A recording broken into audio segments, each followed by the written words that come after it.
Баршаңызға қайырлы күн, құрметті қыз келіншектер.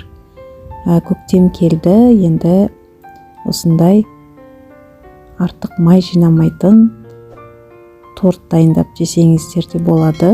Дұрыс тамақтанып жүрген қыздарға өте қолайлы және көп ингредиентті қажет етпейді.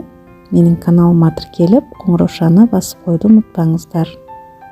Ең бірінші осындай ыдысқа сұлы қауызын, яғни овсяные хлопьяны осылай сүтке батырып бір шетке қоя тұрамыз.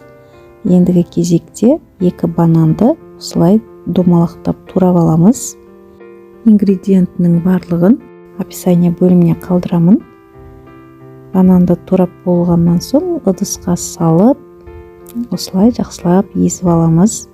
Өте оңай. Дайындалу жолы қарапайым, жылдам піседі.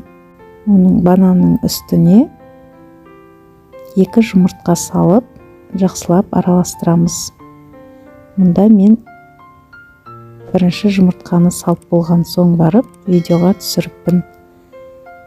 Одан соң үстіне қопсытқышты саламыз, яғни разрыхлительді салып, араластырып,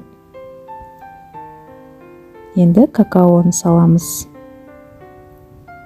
4 ас қасық какао салдым.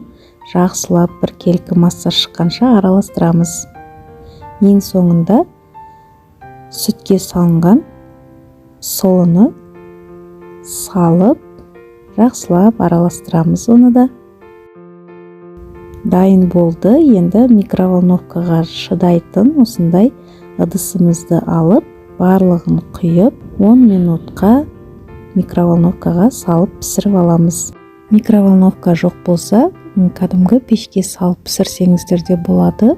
Пешке салсаңыз 20-25 минуттай пісіріп аласыз, 180 градуста. Міне біздің коржымыз дайын болды.